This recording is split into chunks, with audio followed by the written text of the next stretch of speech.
Bien, mais écoutez, d'abord, ce projet, ça fait 5-6 ans qu'on le pense.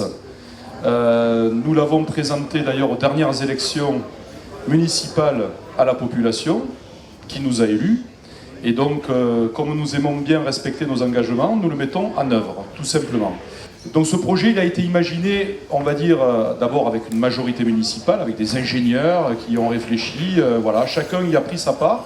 Et nous nous sommes dit qu'au cœur du Cap d'Agde, cette station balnéaire, je le rappelle, la plus grande station balnéaire de France, au cœur du Cap d'Agde, il manquait un lien et en même temps un projet d'accueil prestigieux qui pouvait comme ça être vu par tous ceux, je rappelle 15 millions de nuitées, notre station balnéaire, 250 000 personnes au plus fort de la saison, et donc ce projet devait donner, on va dire, l'image du Cap d'Agde pour le XXIe siècle. Voilà, c'est comme ça qu'a naquit cette idée il y a 5-6 ans, et forcément, comme toute idée, elle évolue, elle s'améliore, et aujourd'hui, j'ai envie de dire, entre le projet public et le projet qu'a dessiné Jean-Michel Wilmotte, nous avons, je pense, trouvé le bon équilibre pour on va dire, au moins les 100 années à venir. Nous en prenons bonne note, monsieur le maire. Merci. Nous avons rencontré Jean-Michel Wilmotte avec son équipe et quand nous avons discuté pour présenter le projet, pour nous c'était l'idéal, et l'idée qu'il a eue, c'est un joyau qui va sortir de terre. Et dans le nouveau, tout ce que monsieur le maire vient de dire, dans ce nouveau quartier du Cap d'Agde,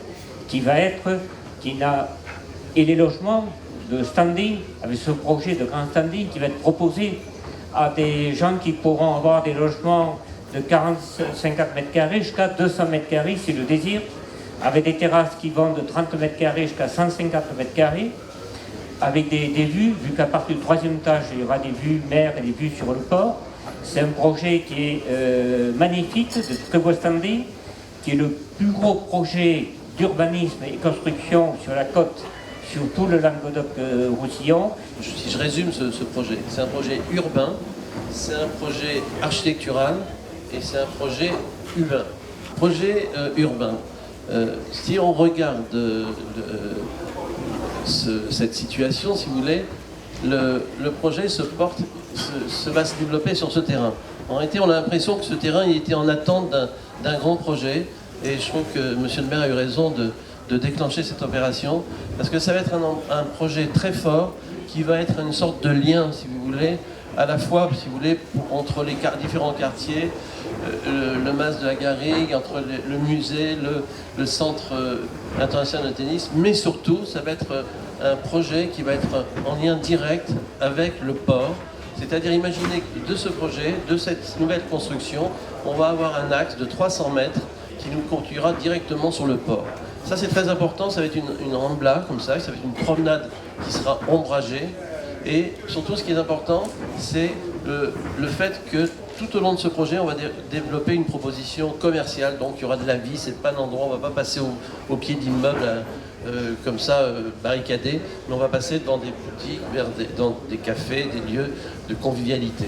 Alors, si vous voulez, au niveau urbain, on est parti sur une proposition on a trouvé une espèce de composition urbaine avec ce concept de cercle comme ceci, et ça a engendré pour nous un plan masse que vous voyez dès maintenant, si vous voulez. Donc vous avez quatre formes circulaires, 4 ellipses comme ceci, qui sont posées sur le terrain, qui sont tout à fait en accord avec le projet du casino et du palais congrès qui vont se développer.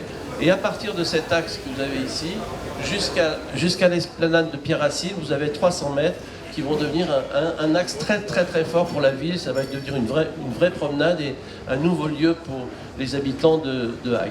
Au niveau architectural, on est parti donc sur cette architecture très très simple, ces cylindres qui nous permettent, si vous voulez, d'avoir à la fois des bâtiments, vous voyez, on va jusqu'à 75 mètres de diamètre avec des grands jardins à l'intérieur, et puis surtout des terrasses successives qui fait que on n'aura pas des bâtiments de toute hauteur, mais on aura des gradins, une sorte de gradins, et chaque gradin sera une terrasse de l'appartement d'à côté, et ça sera tout un jeu que vous allez voir ici.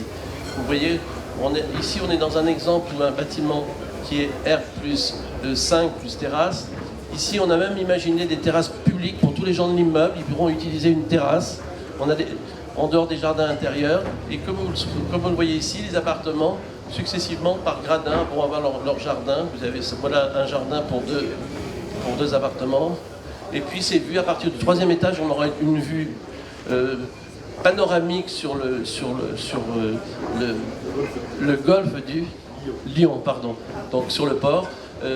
Ici, on aura une très très belle vue et directement à partir du 3e étage. Vous voyez déjà sur ce dessin cette rampe-là qui se dessine, si vous voulez, qui va venir directement du magnifique palais des congrès qui va être construit là avec et du casino. Et donc cet axe qui va être vraiment devenir une nouvelle promenade pour la ville. Ici, donc, vous voyez de profil comment un bâtiment ici qui a 3 étages ici, 2 étages ici et 1 étage ici. Donc qui va avoir toutes ces terrasses qui vont venir en successif comme ceci, en gradin, en une sorte comme des grands amphithéâtres. On aura bien sûr une vie nocturne on va essayer de développer. Je pense que Kaufmann & Broad va choisir des commerces qui pourront d'ailleurs durer et qui seront ouverts toute l'année. On souhaite aussi qu'il y ait une animation constante tout au long de cette nouvelle rampe-là. Voilà quelques visions comme ceci. Vous voyez, toujours, l'idée c'est d'axer sur le port. Alors on aura, bien sûr, dans la première tranche, on aura 174 appartements, on aura un hôtel.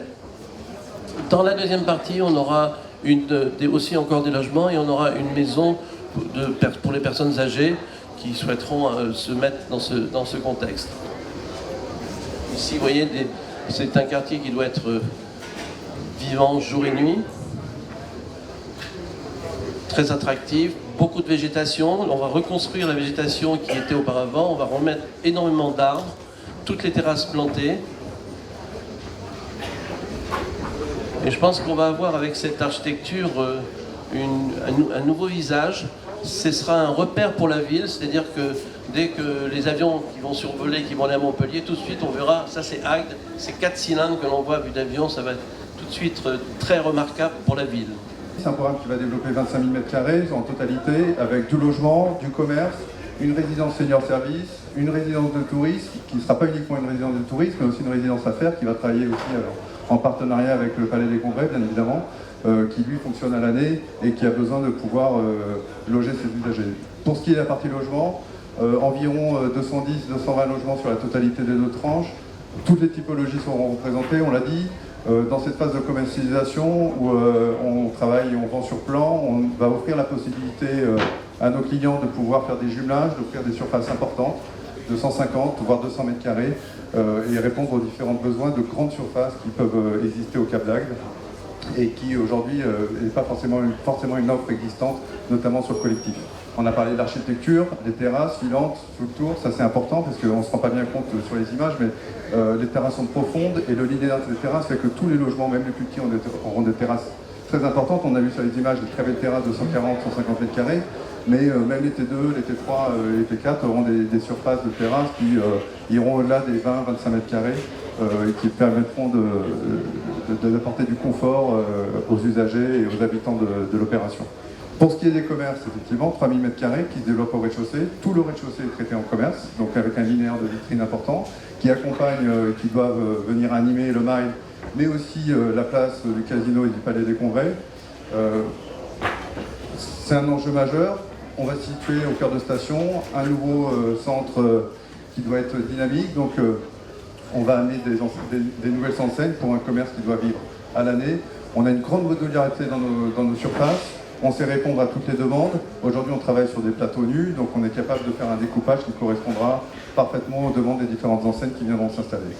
Et pour finir, donc l'agence, la résidence de tourisme sur la première tranche, avec un opérateur qui est déjà identifié, presque validé. Et puis sur la seconde tranche, donc une résidence senior service qui vient compléter l'offre de logement pour les Agatois pour que ce soit une commune qui vive à l'année avec des personnes qui soient là et qui ce type de logement qui soit disponible à l'année. Face à des exigences qui sont vraiment parfois très prestigieuses, nous avons la possibilité, parce qu'on a étudié la modularité de ce projet avec l'ensemble de nos partenaires, de pouvoir répondre à des demandes atypiques qui se situent tant en termes de surface qu'en termes de prestations, quelles qu'elles soient, de matériaux, de prestations de services, soient personnalisables, avec des exigences fortes. Et c'est en ça qu'Elixir se défend de cultiver l'exception en répondant à l'exceptionnel. Et il me semble que ce projet l'est exceptionnel. Merci infiniment. Je ne sais pas ce que vous en pensez, mais gardez des applaudissements pour nos 5 partenaires, j'allais dire protagonistes de ce beau projet. Merci Madame Castellano. Jean-Michel Wilmotte, merci infiniment. Jacques Rubio, merci. Madame Castellano, Monsieur Détouche. Monsieur le maire, le mot de la fin, de conclusion, peut-être pour inviter toutes ces personnes à passer un Non, mais cocktail. d'abord dire à tout le monde que ce projet, c'est le vôtre. Hein, c'est le nôtre, parce que il a pour vocation de maintenir le Cap d'Agde comme première station balnéaire de France. C'est bien ça l'enjeu. Hein, et cet enjeu, on doit le porter ensemble. Et je pense que ce projet répond aux enjeux. Je pense que ce projet, à la fois la partie publique et la partie privée, ils sont au rendez-vous. Voilà, donc il va être mis en place dans un temps record. N'oublions pas que le casino va ouvrir ses portes en juin 2018, le Palais des Congrès en novembre 2018, et la première tranche du projet de Kaufmann & Broad et Jean-Michel Wilmotte, début 2020. Voilà. Donc c'est pour vous dire que tout ça, ce rythme-là, c'est aussi parce que derrière, il y a des hommes et des femmes qui travaillent d'arrache-pied pour le mettre en œuvre. Et c'est notre image qui est en jeu derrière ça. C'est notre image collective, c'est l'image d'une commune, de l'intérêt général de cette commune. Et je sais que vous avez à cœur, avec moi, de porter haut et fort l'image de notre belle station du Cap d'Agde et au-delà de notre ville d'Agde. Merci à tous.